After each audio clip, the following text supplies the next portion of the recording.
ask you to join with me in welcoming my brother. He's no stranger to you, the Southwestern Regional Minister of the Nation of Islam from Houston, Texas, our brother, Brother Robert Muhammad.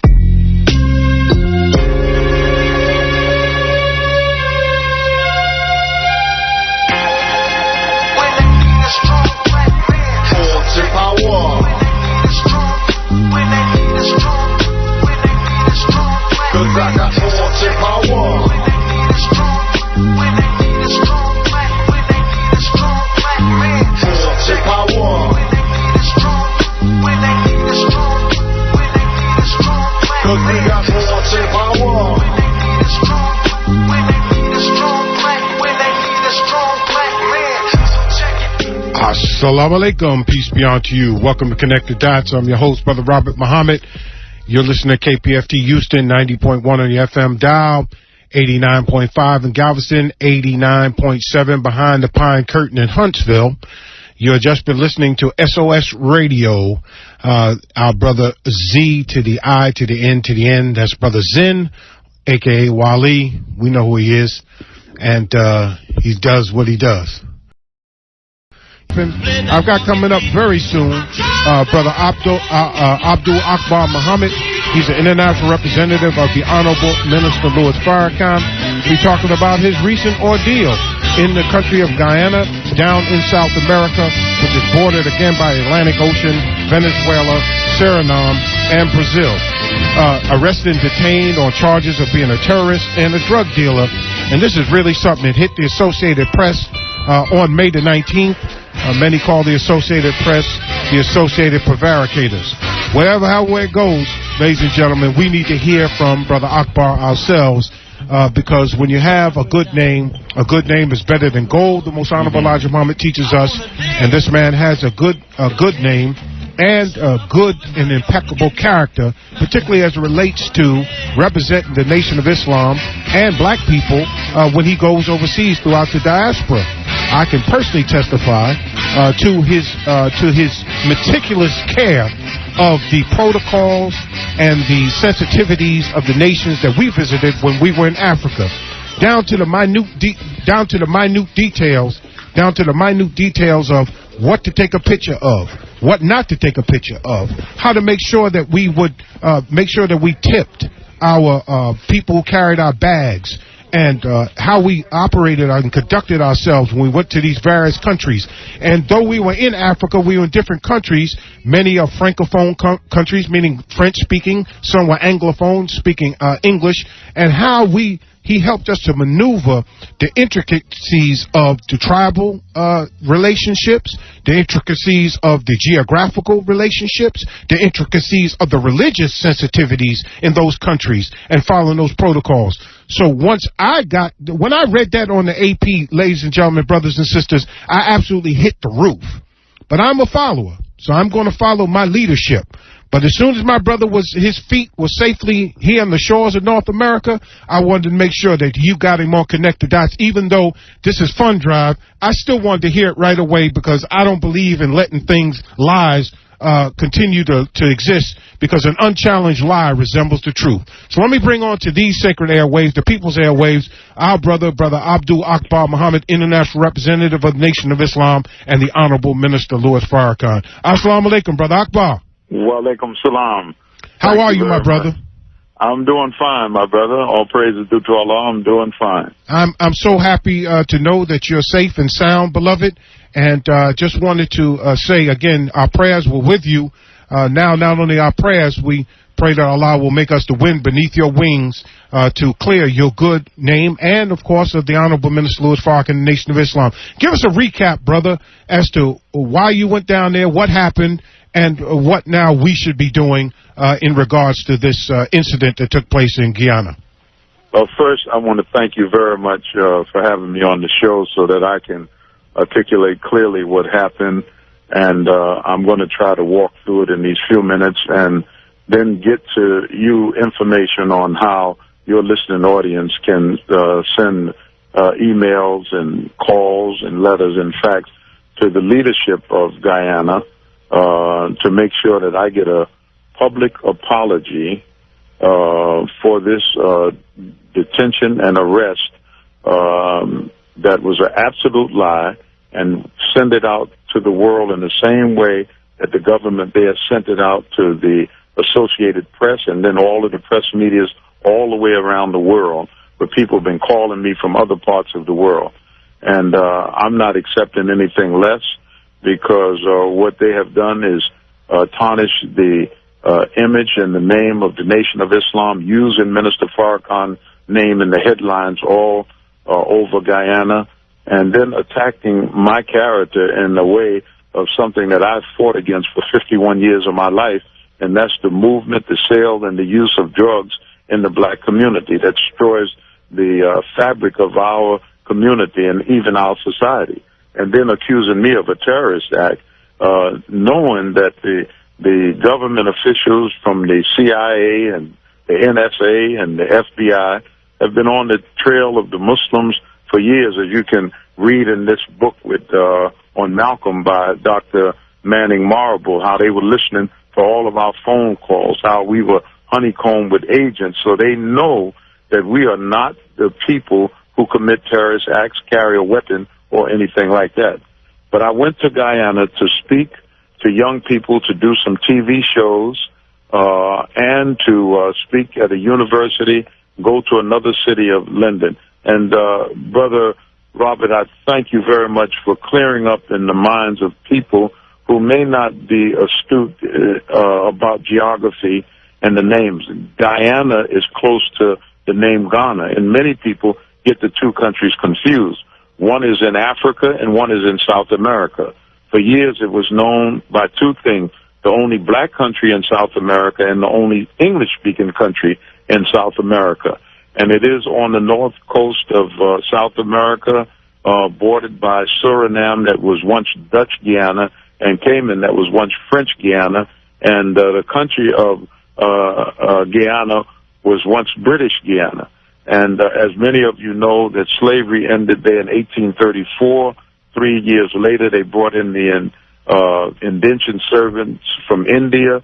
Then the Portuguese came, because Portugal at the time was the poorest country in Europe, and they came, and then Chinese came.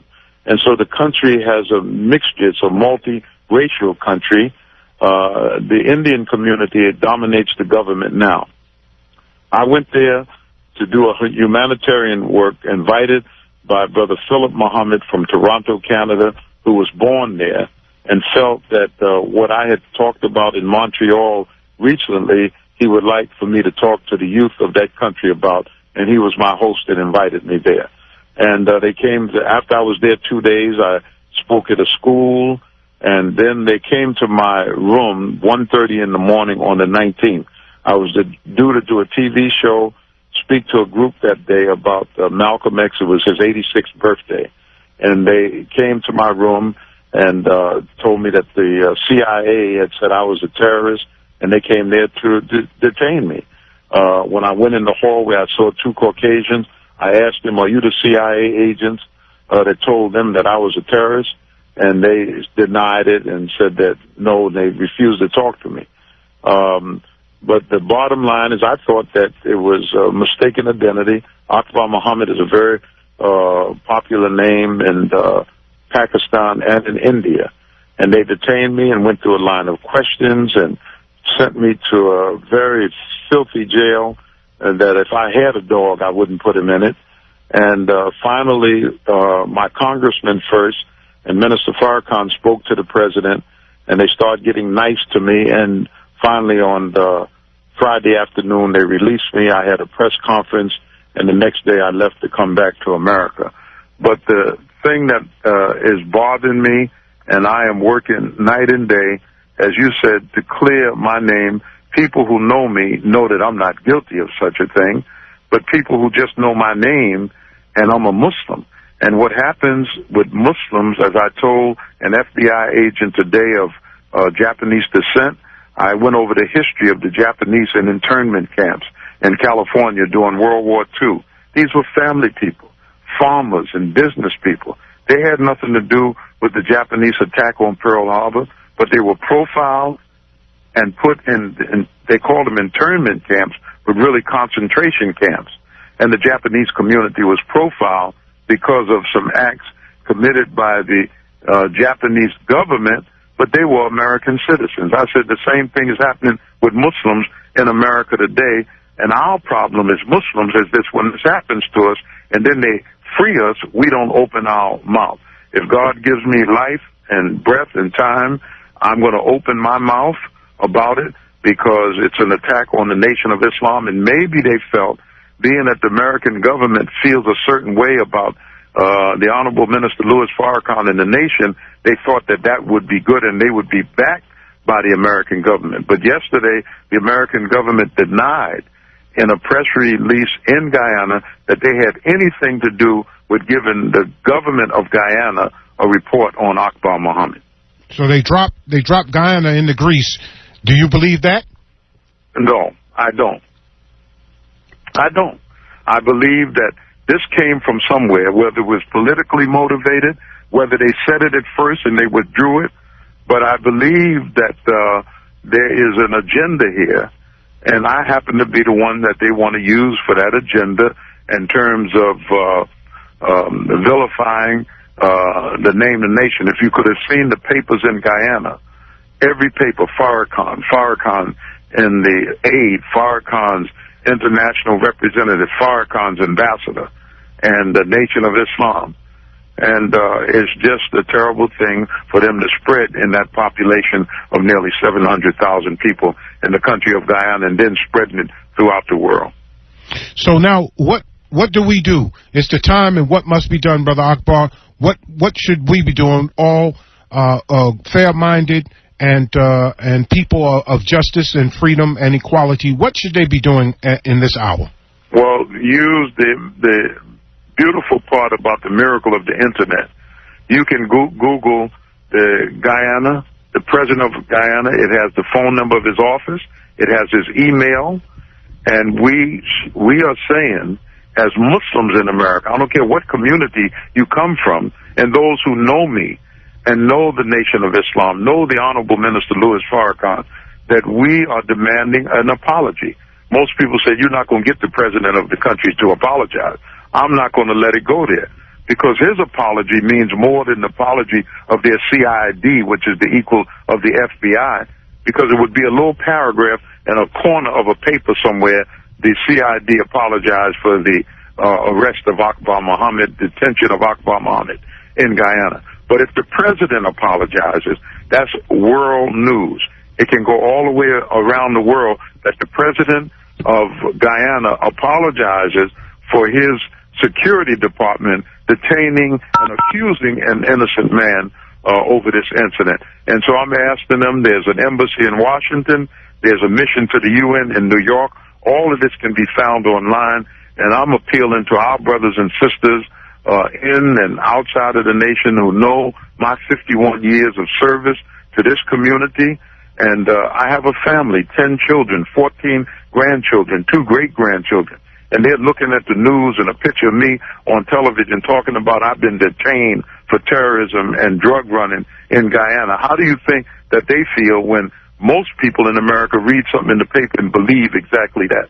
So we have to ask that this government of Guyana gives us an apology for what happened to me and trying to a character assassination, I would call it, and defamation of character.